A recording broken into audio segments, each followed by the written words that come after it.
పెందుర్తి నియోజకవర్గం జన సైనికులు, వీర మహిళలు, నా అభిమానులు, ఇతర పార్టీల్లో ఉన్న కార్యకర్తలు, నాయకులు అందరికీ కూడా నా హృదయపూర్వక నమస్కారాలు. గత 5-6 రోజుల నుంచి జరుగుతున్న పరిణామాలు చూస్తూ ఉంటే మనసు బాధపడి నేను ఈ వీడియో రిలీజ్ చేస్తూ ఉన్నాను. పెందుర్తి రాజకీయంగా చైతన్యవంతమైన ప్రాంతం. రాజకీయంగా చాలామందిని చూశారు పెందుర్తి ప్రజలు. అనవసరమైన ఆవేశాలు, అనవసరమైన మెసేజెస్ ఈ వాట్సాప్ గ్రూపుల్లో కానీ సోషల్ మీడియాలో హల్చల్ చేయటం కానీ, వైరల్ అవటం కానీ, అలాగే కొంతమంది మాట్లాడిన మాటలు రికార్డు చేసి పంపించినవి నేను వినటం కానీ చూస్తే మనసు బాధ కలిగి ఈ 4 మాటలు మీతో మాట్లాడాలని చెప్పి ఈరోజు అనుకుంటా ఉన్నాను. జనసేన తెలుగుదేశం పొత్తులో భాగంగా జనసేనకి ఇచ్చిన 21 అసెంబ్లీ నియోజకవర్గాల్లో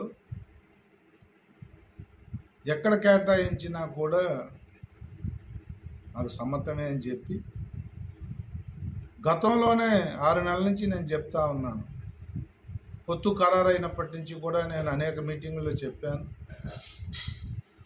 సీటు ఎవరికి వచ్చినప్పటికీ కూడా జనసేనలో నాకు కాకుండా మా వాళ్ళకి ఎవరికన్నా వచ్చినా, తెలుగుదేశంలో ఎవరికన్నా వచ్చినా వాళ్ళని భుజాల మీద మోసి గెలిపిస్తాను పెందుర్తిలో అని చెప్పి నేను చెప్పడం జరుగుతూ ఉంది.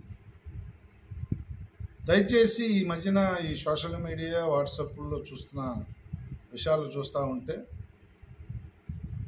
పార్టీలకు నష్టం జరిగే, తెలుగుదేశం జనసేన పార్టీలకు నష్టం జరిగే కార్యక్రమాలు జరుగుతూ ఉన్నాయి.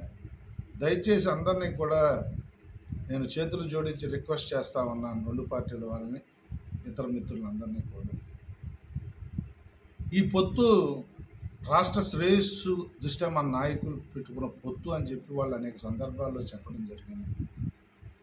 ఈ రాష్ట్ర బాగు కోసం, మన బిడ్డల భవిష్యత్తు కోసం, ఈ రాష్ట్రాన్ని సస్యశ్యామలం చేయటం కోసం, ఈ జగన్మోహన్ రెడ్డి 20 సంవత్సరాలు రాష్ట్రాన్ని వెనక్కి తీసుకెళ్ళిపోయిన విధానానికి బాధతో మన బిడ్డల భవిష్యత్తు కోసం చంద్రబాబు నాయుడు గారు, పవన్ కళ్యాణ్ గారు ఎన్డీఏలో కలవటం కానీ, 3 పార్టీలతో పొత్తుకెళ్ళటం కానీ, ఇవన్నీ కూడా వ్యక్తిగత ఎజెండా కానీ, వ్యక్తిగత లాభం కానీ వాళ్ళకే లేనప్పుడు మనం కూడా ఆ దిశగా ఆలోచన చేయాలని చెప్పి నేను కోరుతా ఉన్నాను. అప్పుడు ఎప్పుడు రేపైనా, ఈరోజైనా, మొన్నైనా, నిన్నైనా నేను చెప్పేది ఒకటే, పొత్తును గౌరవిద్దాం, పొత్తును ఆశీర్వదిద్దాం. పొత్తులో ఎవరికి న్యాయం జరిగినా, ఎవరికి అన్యాయం జరిగినా ఇది అన్యాయం న్యాయం అనుకోకుండా ఇది పార్టీ నిర్ణయంగా భావిద్దామని చెప్పి అందరికీ తెలియజేస్తూ, నేనైతే ఎవరన్నా మా తరపున ఎవరికన్నా మనసును నొప్పించుంటే మరి వారి తరపున నేను క్షమాపణ కోరుతా ఉన్నాను. మా వాళ్ళు ఏదన్నా అనుంటే, ఎవరన్నా నొప్పించుంటే, మా వాళ్ళు అంటే జన సైనికులు. దయచేసి ఈ మధ్యన ఈ సోషల్ మీడియాలో యాక్టివ్ అవ్వటం ఎక్కువ అయిన తర్వాత వాట్సాప్ గ్రూపుల్లో కానీ, ఫేస్బుక్లో కానీ వచ్చేది ఇవి ఎంత మేలు చేస్తూ ఉన్నాయో అంత కీడు కూడా చేస్తున్నాయని నేను మనస్ఫూర్తిగా నమ్ముతూ, అందరం అన్నదమ్ములాగా కలిసి ఉందాం, కలిసి ముందుకెళ్దాం, ఏం జరిగినా మన మంచిగా అనుకుని ముందుకెళ్దాం.